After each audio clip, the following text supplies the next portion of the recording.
شروع اللہ کا نام لے کر جو بڑا مہربان نہایت رحم والا ہے۔ طاسین، یہ قرآن یعنی کتاب روشن کی آیتیں ہیں، مومنوں کے لیے ہدایت اور بشارت ہے، وہ جو نماز پڑھتے اور زکوٰۃ دیتی ہیں اور وہ آخرت کا بھی یقین رکھتے ہیں۔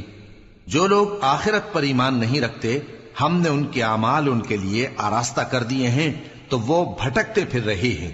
یہی لوگ ہیں جن کے لیے برا عذاب ہے اور وہ آخرت میں بھی بہت نقصان اٹھانے والے ہیں۔ اور تم کو یہ قرآن اس حکیم و علیم کی طرف سے عطا کیا جاتا ہے۔ جب موسیٰ نے اپنے گھر والوں سے کہا کہ میں نے آگ دیکھی ہے، میں وہاں سے رستے کا پتہ لاتا ہوں یا کوئی شعلہ یعنی ایک انگارہ تمہارے پاس لاتا ہوں تاکہ تم آگ تاپو۔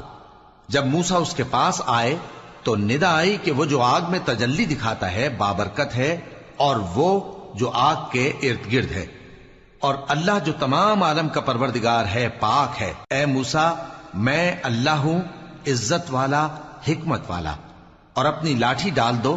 سو جب اسے دیکھا تو اس طرح حرکت کر رہی تھی گویا سانپ ہے، تو پیٹ پھیر کر بھاگے اور پیچھے مڑ کر نہ دیکھا۔ فرمایا، اے موسیٰ، ڈرو مت، میرے پاس پیغمبر ڈرا نہیں کرتے۔ ہاں، جس نے ظلم کیا پھر برائی کے بعد اسے نیکی سے بدل دیا تو میں بخشنے والا مہربان ہوں۔ اور اپنا ہاتھ اپنے گریبان میں ڈالو، بے عیب سفید و روشن نکلے گا۔ ان 2 معجزوں کے ساتھ جو 9 معجزوں میں داخل ہیں فرعون اور اس کی قوم کے پاس جاؤ کہ وہ بدکردار لوگ ہیں۔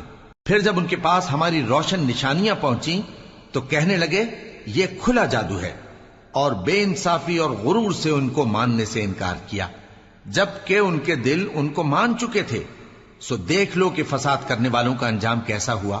اور ہم نے داؤد اور سلیمان کو علم بخشا، اور انہوں نے کہا کہ اللہ کا شکر ہے جس نے ہمیں اپنے بہت سے مومن بندوں پر فضیلت دی۔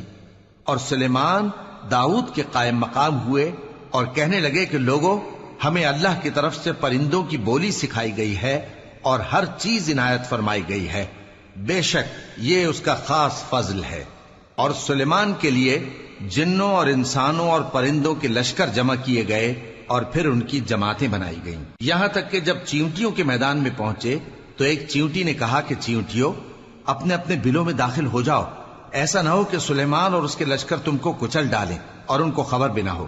تو وہ اس کی بات سے ہنس پڑے اور کہنے لگے کہ اے پروردگار، مجھے توفیق عنایت کر کہ جو احسان تو نے مجھ پر اور میرے ماں باپ پر کیے ہیں ان کا شکر کروں، اور ایسے نیک کام کروں کہ تو ان سے خوش ہو جائے، اور مجھے اپنی رحمت سے اپنے نیک بندوں میں داخل فرما۔